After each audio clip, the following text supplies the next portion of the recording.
This is Robert Kalua with the news on Zodiac. The headlines this hour. Some centers administering COVID-19 vaccine running low on doses buried days after resumption of the exercise. Parading of witnesses in the courts failed to commence in a case involving former RBM Governor Dalit Sokabambe. Competition and Fair Trading Commission recalls Coup and Hugo products that have been on the market for almost 3 years. And in arts, media and arts fraternity mourn the passing of seasoned broadcaster and artist Swine Chimkango. We've got these and many more. Stick around. Zodiac has established that the country is heading towards COVID-19 vaccine shortage again, just 3 days after resumption of administration of the vaccine. Spot checks in some administration centers in the main cities of Lilongwe and Blantyre, including districts of Palombe and Mchinji, show that stocks on the doses are running low, forcing people to hunt for the jab in areas bordering their locations. Minister of Health spokesperson Adrian Chikumbe, while acknowledging the development, says the matter is being handled with the needed agency. Alina Fimlamba found out this report. The vaccine administration exercise is just within a few days since the restart, but in some centers the vaccine has already run out. In Mchinji, for example, our reporter Wilson Henley says that people are being sent back. The AstraZeneca vaccine ran out of stock on Tuesday, at least by noon.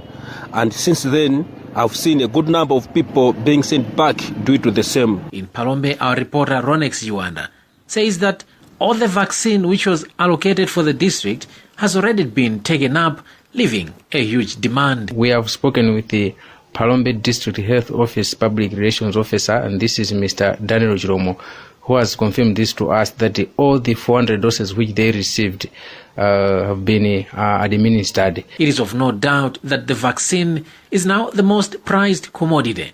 In the capital, the quest for the vaccine has now turned into a hand. The target, the health facilities in rural areas. This lady, Natasha Mwenefumbo, had to move from the Lilongwe city to Nsalu, a 30-kilometer distance, to get her jab. I've come here to get the jab of vaccine, second jab of vaccine. You know, in town there's no vaccine. After I heard that I should go to the rural areas, I just came straight here to Nsalu. Lucky enough, I was able to get the jab. They said that we came like during their odd time.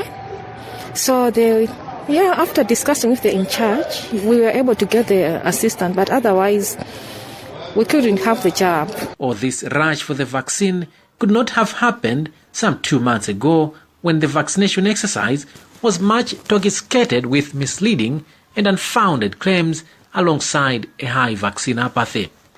The fear to get tested of COVID-19 and getting the jab is slowly fading, but now people are fearing that the 192,000 doses the country received recently may not even last a week. Minister of Health spokesperson Adrian Chikumbe has given an assurance that the ministry is doing all it can to handle the situation. Generally, we are running out of the vaccine. In fact, not like we are surprised that the vaccine is getting finished. But we are expecting more vaccines. There are already other vaccines coming in Malawi. I've said it before, Prime Minister, I've said it before.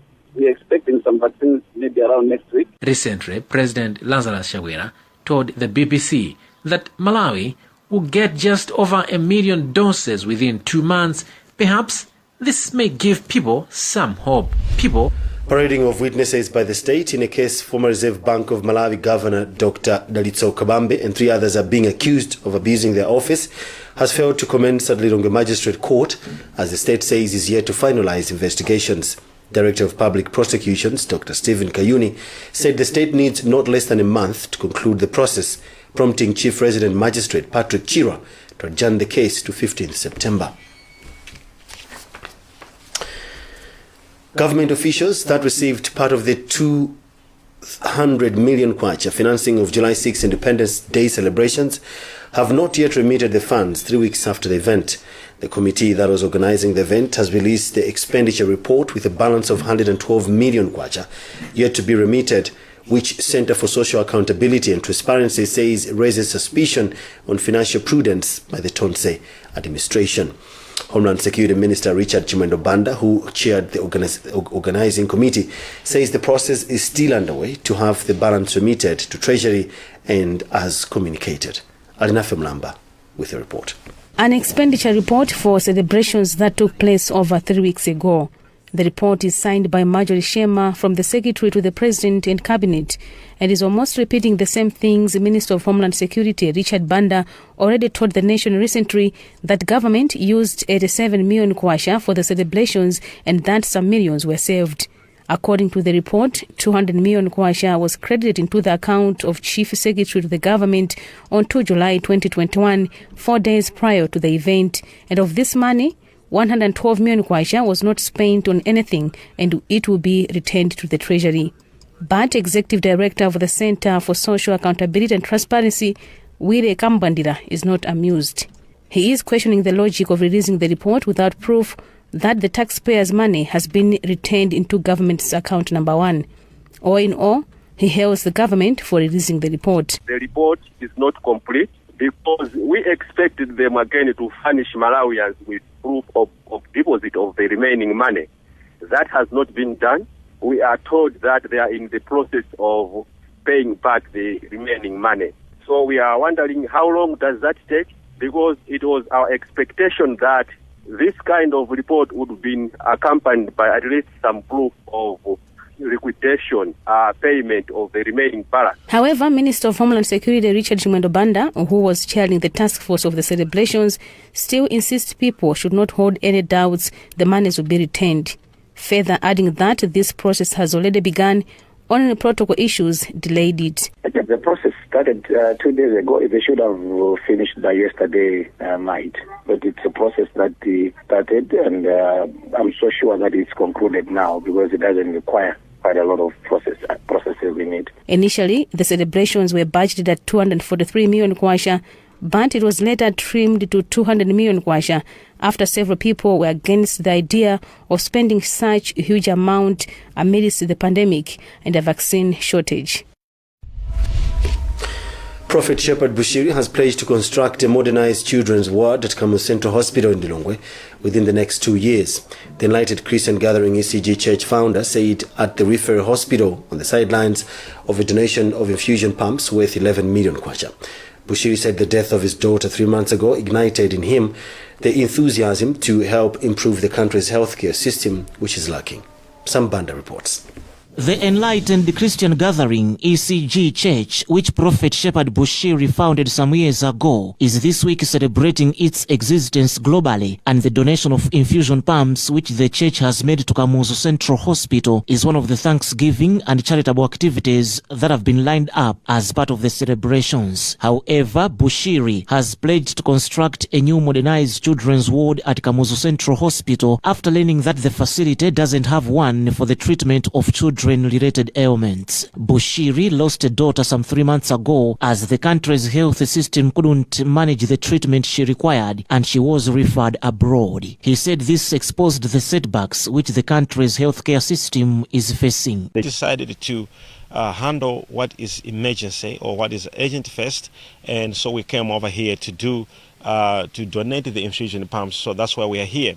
And it is also important to notice that it is just the beginning of what we want to see happening. And by God's will, we believe that we're going to stand with the hospital in one way or another, more especially on the children. As you are aware that we have been in a very big mission assisting children on school. I've been helping so many students, building schools, and as well as paying fees for the kids. But you cannot send a child to school who is not healthy. The children's health is more important, and this is why we have come here to say, apart from helping the children, let us also look at the child's health. And on child's care, this is what is needed, and that's why we're here. Thank you. Kamuzu Central Hospital's director, Dr. Jonathan Ngoma, said congestion is a challenge at the facility and the children's ward, which Bushiri has pledged, would ease the problem. Congestion is a very big problem, and this hospital is a catchment of over 7 million people. And pediatric department at a particular time consists of more than 50% of patients that we have in KCH. The infusion pumps are 14 in total, but Mulanje Hospital will receive 4. In agribusiness, sugarcane farmers have complained over poor prices and mechanization of sugarcane farming, which is impacting on their economic growth and contribution to national development. Sugarcane Association of Malawi chairperson Flyson Njolomole says use of primitive apparatus in their sugarcane farms is failing them to produce high yields to meet market demands. However, spokesperson in the Ministry of Agriculture, Gresham Lungu, while acknowledging the challenges, said government is discussing with companies and other stakeholders in the field to address the challenges. Mike Mgemezulu found this report. Sugarcane Association of Malawi chairperson Flyson Njolomole said that sugarcane farmers are facing numerous challenges, but top on the list are undesirable returns from their toil and lack of modern equipment. Njolomole wants government to intervene by offering support to the farmers, and he thinks this may flip the coin. The problems that they are facing, it's definitely to do with mechanization, the way how they actually grow their sugarcane. We depend very much on horse, and we can do just a little bit with one. Most of our farmers cannot go up to 5 or 10 hectares, 1,000, unless we use mechanization, tractors and the like. And it's even a pity that we have done this job for quite a long time, yet government is there. Government is seeing that the farmers are actually getting lots of problems, lots of challenges without even coming aboard and assist us. Spokesperson for the Ministry of Agriculture, Gresham Lungu, acknowledges the challenges and added that government is committed to improve the sugarcane growing industry. What we are trying to say is we need to mobilize these farmers and try to give them a proper extension on how they can grow sugarcane and have high yield per hectare. Because if they get a high yield per hectare, it means that even the prices which are being offered now, they can still make more profit. But an agriculture expert, Tamani Nkonomvula, said that government should consider giving loans to the sugarcane farmers to improve production. And in terms of the equipment, of course, government can come in to support maybe with subsidies or loan, or maybe linking these people to lending institutions so that they should be able to get loans for them to be able to buy the equipment. But these being commercial crops, our expectation is that the farmers should be able to stand on their own, being able to make business plans and all those. Despite the challenges, production for the crop exceeds demand. Farmers have produced 60,000 metric tons of the crop against 30,000 metric tons that companies need. You're watching the news here on Zodiac. We'll be back with more after this.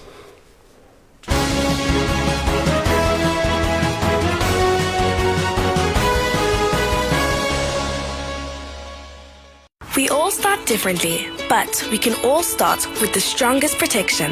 Because some start early, others start late. Some from little homes, others from big ones. Some start together, or all on their own. It doesn't matter how you start, as long as you start strong. With new Colgate Maximum Cavity Protection.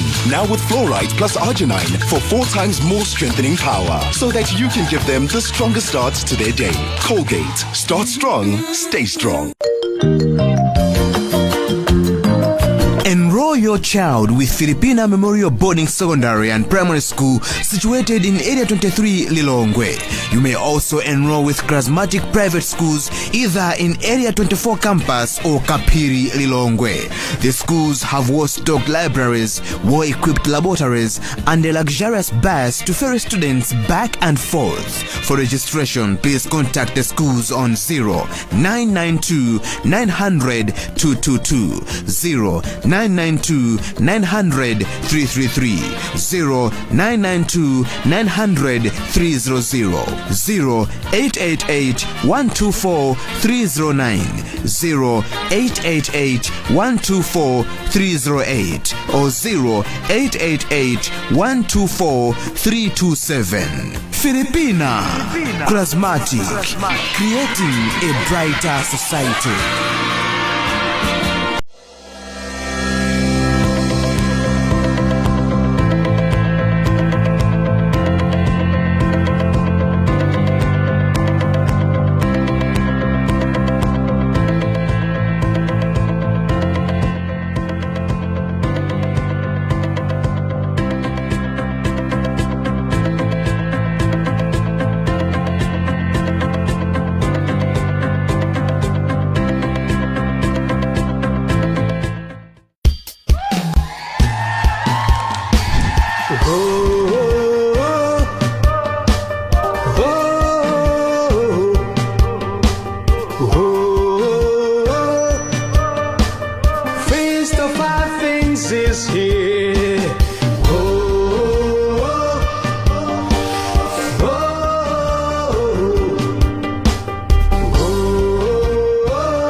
munthu mmodzi payekha sangamange mudzi, koma anthu angapo kubwera pamodzi timati uwu nde mudzi. Pamodzi tili ndi kuthekera kobweretsa chitukuko mdera lathu. Network yathu ya Chimalawi ya TNM yakhala ikuthandiza madera ambiri mu njira zosiyanasiyana. Komano pano TNM ikufuna kupitiriza ntchitoyi mogwirizana ndi ife eni ake amudzi. Ndinkani yabweretsa TNM mudzi wathu. Mukagwiritsa ntchito TNM poimba foni, kutumiza ma SMS, kugwiritsa ntchito internet, kapena kugwiritsa ntchito mpamba, chaka chilichonse TNM idzipereka 1% kapena 1 kwacha pa 100 kwacha iliyonse ya ndalama zomwe yapanga kuti ithandizire pa chitukuko chomwe anthu akufuna mdera lawo. Tikabwera pamodzi ndi kugwirizana chimodzi, tikhoza kupanga zazikulu mmudzi wathu. TNM mudzi wathu. Umodzi unamanga mtolo. Ndondomeko zidzatsatidwa. UNICAF University, July to August 2021 intake. Special scholarships available at UNICAF University for bachelor, master's and doctoral degree programs. UNICAF University is accredited nationally by the NCHE and internationally by the British Accreditation Council in the UK. Enroll for internationally recognized degrees at a fraction of the cost. Feel safe knowing that your online studies with UNICAF University will not be disrupted by measures for the pandemic. From enrollment to graduation, everything runs smoothly online. Don't miss this golden opportunity. This offer is valid until the end of August 2021. So, apply today and get a free tablet when you register and pay the required deposit. Ring 01755 333 or WhatsApp 0993 907002 for more information.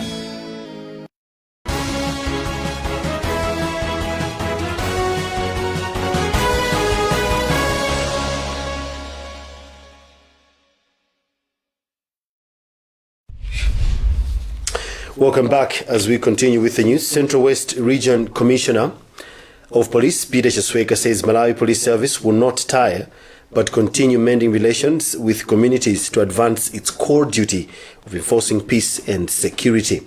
The Commissioner observes operations of the service have of late been affected as a result of a cord blood between men in uniform and community members. He was speaking when commissioning a new police unit in Area 50 in Lilongwe. Chimoe Padata reports. Police Commissioner for Central West Region, Peter Chesweka, believes a cordial relationship with communities is bound to strengthen functions of the Malawi Police Service. Chesweka says men in uniform have a duty to play in saving lives and property, thus they have to be integrated in our society. There is need for this mutual coexistence between us and members of the general public. For us to serve them well, they need to understand the way how we operate as police officers. The Commissioner made the plea on Thursday as he opened a police unit that has been handed over by Simama Group. Charles Kadambo explains why a decision to put up the police unit was arrived at. He thought it was that instead of this building being occupied by a tenant, he thought otherwise that maybe we should also try to engage the police officers so that they should try maybe to deploy their officers. They should help the community in trying to provide the security. Senior Group Chifumbe of the area could not hide his contentment as doors of the unit opened.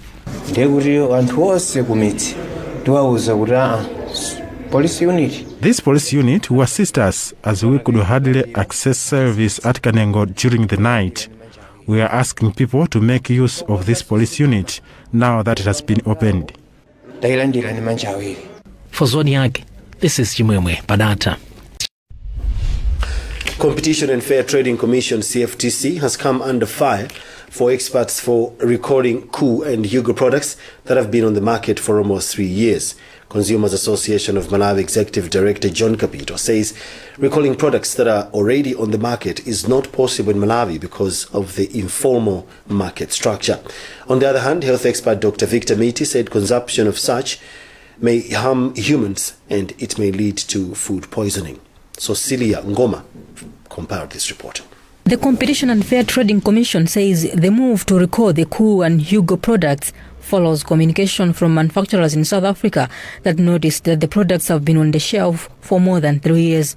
Spokesperson for the Commission, Innocent Herema, says the products include canned beans and vegetables. It's very difficult to control the production out there. You might be aware that one of our mandates is to inform consumers. If we think sanctions will be important, will be relevant, we actually give out sanctions. These sanctions can actually be in form of penalties. However, Consumers Association of Malawi KAMA Executive Director John Capito is blaming the Commission for taking time to recall products on the market when the harm has been caused already on suspecting consumers. Recalling products that have been supplied already on the market, it is the owners of that are doing the recall that go out and check on the market and make sure that that product is removed from the market. And there is no capacity for those people even to make sure that they have removed the product and the product is recalled and taken back to the manufacturer. CFTC has since conducted an inspection in some shops in Lilongwe to assess availability of the recalled products. A group of young people in Lilongwe have called for equitable access to sexual reproductive health services if Malawi is to end child marriages. One of the youths, Luce Goodson, said it is worrisome that most youths are forced into early marriages due to early pregnancies, which can be avoided with adequate sexual reproductive services. More in this report. Luce Goodson got pregnant at the age of 15. She feels this was possible due to lack of sexual reproductive health services and ignorance on the matter. When I was in standard 8, I got pregnant. Then the man denied the pregnancy. I accepted the responsibility. I dropped out of school. After 9 months, I gave birth to a son. Later, I decided to be part of the youth club, which is now helping me. I took contraceptives to continue with school, and now I'm back to school. Right now, I am in Form 1. Now youths in Lilongwe under Traditional Authority Malili have called on authorities for easy access of sexual reproductive health services if the country is to fully deal with rising cases of child marriages. The remarks were made on Thursday in Lilongwe during a tour of sexual health project under Oxfam dubbed Her Future, Her Choice. Senior Group Kumpindi of the area held such projects, arguing that they are registering desirable fruits. The cases are rampant, but as a traditional leader, I always make sure I discourage child marriages. There are 2 girls who got married due to COVID-19 pandemic, but as a senior group, I facilitated to end their marriages. Her Future, Her Choice project is aimed at preventing child marriages, HIV and AIDS, and easy access and availability of sexual reproductive health services. Death has robbed the media and arts fraternity of a seasoned broadcaster and musician, Sweeney Chimkango. Chimkango succumbed to COVID-19 at Blantyre Adventist Hospital, where he was receiving treatment. Malawi Broadcasting Corporation Director General George Kasakula, where Chimkango used to work, described his death as a big loss to the industry, where he mentored scores of practitioners. The music fraternity alike has expressed sadness at Chimkango's demise, who inspired many through his skill as a musician and producer. And that's about what we had time for in this edition of news. But before we go, let's have a look at the headlines. Some centers administering COVID-19 vaccine running low on doses barely days after resumption of the exercise. Parading of witnesses in court fails to commence in a case involving former RBM Governor Dalitso Kabambe. Competition and Fair Trading Commission recalls Cool and Hugo products that have been on the market for almost 3 years. And in arts and media, fraternity mourned the passing of seasoned broadcaster and artist Sweeney Chimkango. Visit our website, zodiacmalawi.com, for more news. My name is Robert Karua. Thanks for watching.